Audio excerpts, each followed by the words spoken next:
Prabowo Subianto terkesan agak kesal ditanya soal alasan bagi-bagi makan siang dan susu gratis bagi siswa sekolah dasar dan pesantren jika terpilih menjadi presiden.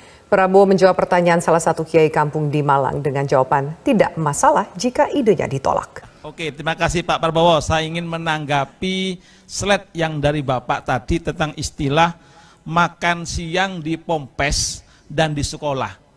Kami punya pesantren, kami tidak setuju kalau ada santri peserta didik dapat beasiswa, sebenarnya nggak setuju saya. Itu mendidik seakan-akan guru pesantren yang membutuhkan santri, bukan santri yang membutuhkan pesantren. Jadi, Bapak, kalau jadi, Bapak mau ngasih ikan sama mau ngasih pancing. Itu yang penting, Pak. Kalau kasih ikan, kami tidak butuh. Itu menjadikan peserta menjadi nakal. Tapi kalau dikasih pancing, insya Allah, nanti apa yang disampaikan Bapak akan berhasil. Ibu satu ya. Tadi Bapak katakan saya tidak paham. Jadi kalau Bapak tidak mau terima nggak apa-apa. Loh, kita mau bantu kok. Ya, loh, pemerintah lihat sekarang anak-anak kita kurang gizi. Jadi yang kurang gizi kita bantu. Yang sudah cukup gizi yang tidak mau terima bantuan ya tidak ada masalah. Ya bagaimana? Bagaimana? Kalau Bapak tidak mau terima bantuan, nggak apa-apa. Kita akan salurkan ke yang perlu bantuan. Kan Bapak tadi mengatakan tidak mau terima beasiswa kan? Ya bagaimana? Artinya dari pihak pemerintah lebih banyak konsentrasi kasih pancingnya, jangan hanya konsentrasi pada ikannya. Oh, pasti kita lebih senang kasih pancing. Assalamualaikum warahmatullahi wabarakatuh. Pak Prabowo yang kami hormati, saya langsung ke pertanyaan Pak, karena saya tahu Bapak ada acara lagi di pesantrennya almarhum Kiai Hashim Muzadi. Ya, saya langsung Pak, saat pemilu ini selalu Kiai kampung itu hanya menjadi alat kepentingan suara. Ya. Jadi setelah terpilih jarang ingat Pak pada Kiai kampung. Baik yang ngajar di musola, di madrasah, di masjid dan TPA serta pesantren-pesantren yang kecil di pedalaman. Tokoh agama ini di tingkat perdesaan jarang diperhatikan. Jadi kadang-kadang lewat masa idah Pak, lupa. Ini selalu. Tetapi setiap musim pemilu begini dikumpulkan, silaturahim. Maka kami butuh apa solusinya jika Pak Prabowo terpilih nanti di 2024. Terima kasih. Wawal muafiq ila aqwamit thoriq. Wassalamualaikum warahmatullahi wabarakatuh. Ini setengah katanya, setengah aja, setengah. Assalamualaikum warahmatullahi wabarakatuh.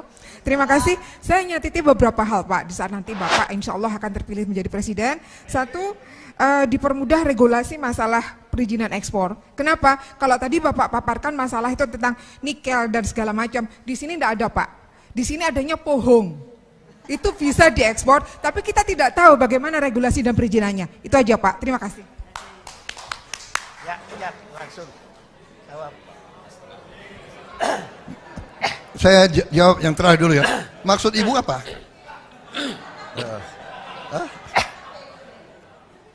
Iya.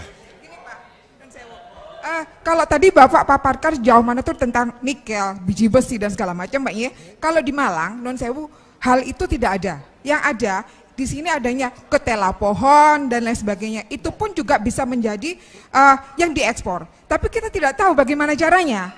Jadi regulasinya dipermudah dan pendidikan untuk itu bisa dipermudah. Ya, jadi Bu, Malang kan bagian dari Indonesia. Iya kan? Malang membutuhkan sekolah, membutuhkan rumah sakit, membutuhkan aspal. Memang di Malang nggak ada aspal, aspalnya dari Buton. Jadi kita ini satu kesatuan. Kita satu bangsa dan satu negara. Jadi ini semua adalah untuk membiayai guru-guru yang Bapak tadi mengeluh dan merasakan penghasilan kita kurang. Kan begitu. Bagaimana kita meningkatkan? Bapak tanya solusi. Solusinya adalah untuk meningkatkan penerimaan uang.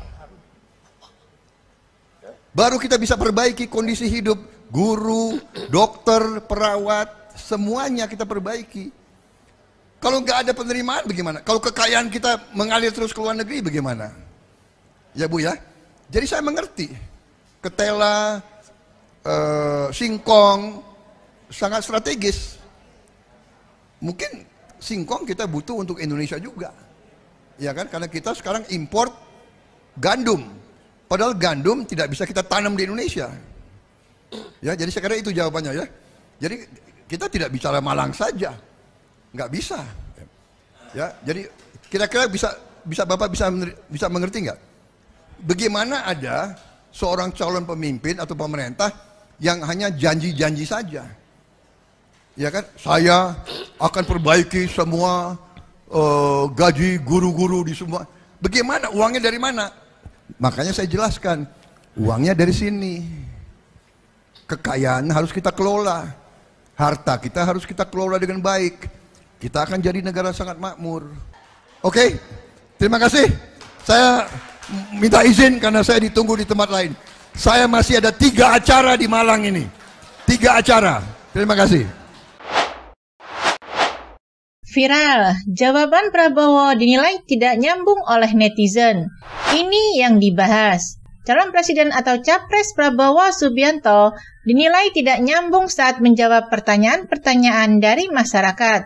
Saat dirinya hadir ke diskusi bersama perwakilan Kiai Kampung se-Indonesia di Malang pada Sabtu 18 November 2023. Penilaian terhadap Prabowo yang dicap tidak nyambung itu pun viral di media sosial X atau Twitter pada Minggu 19 November. Sejumlah pertanyaan yang diajukan yakni mengenai solusi Prabowo Subianto soal ekspor selain nikel dan batu bara, kepentingan capres terhadap kiai, dan pemberian pangan terhadap siswa. Jawaban yang diberikan oleh Prabowo kemudian mengarah ke pendapatan negara yang harus bisa dikelola dengan baik. Menurut Prabowo, kekayaan Indonesia harus bisa dikelola dengan baik agar pendapatan negara naik untuk bisa mengeksekusi janji-janji capres. Hal ini disampaikannya ketika menjawab pertanyaan warga lain yang menyinggung mengenai regulasi soal ekspor selain nikel yang tidak ada di Malang.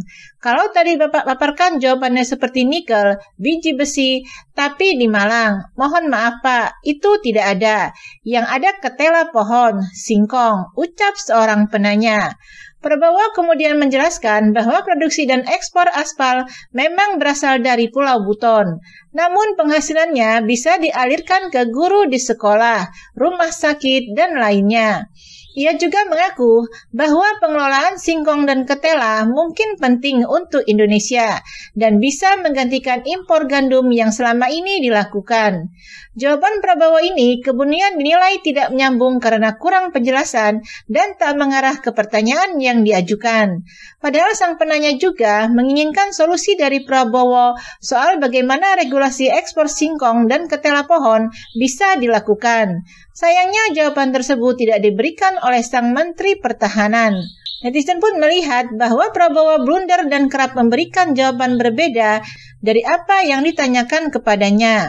Emosi masih tinggi, terlalu memaksakan. Harus simpel aja jawabnya, semua aspirasi Bapak Ibu akan kami perjuangkan. Udah, kenapa sampai ngomong kita mau ngasih, kalau nggak mau ya nggak apa-apa. Arogan ini Pak, komentar netizen di platform X. Jawabannya jaka sembung bawa nampan, tidak nyambung Bapak Menhan. Jawaban Prabowo ngambang tidak konsisten, terkesan dia mau memaksa orang menerima pendapatnya. Seperti diketahui, calon Presiden Prabowo Subianto melakukan diskusi dan bertukar pandangan bersama tokoh agama Kiai Kampung se-Indonesia saat melakukan kunjungan ke Kabupaten Malang, Jawa Timur pada hari Sabtu. Dalam kunjungan ke wilayah Kecamatan Dowu, Kabupaten Malang, Prabowo bertemu dengan ratusan tokoh agama Kiai Kampung dan memberikan sedikit paparan terkait program yang dimilikinya untuk kemajuan Indonesia.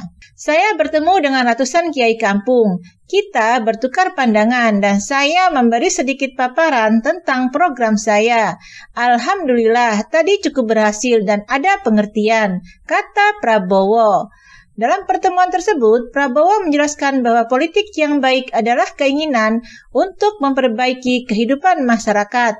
Dengan adanya pertemuan tersebut, ia menilai bahwa Kiai Kampung berkeinginan mendengar program dari para calon pemimpin Indonesia.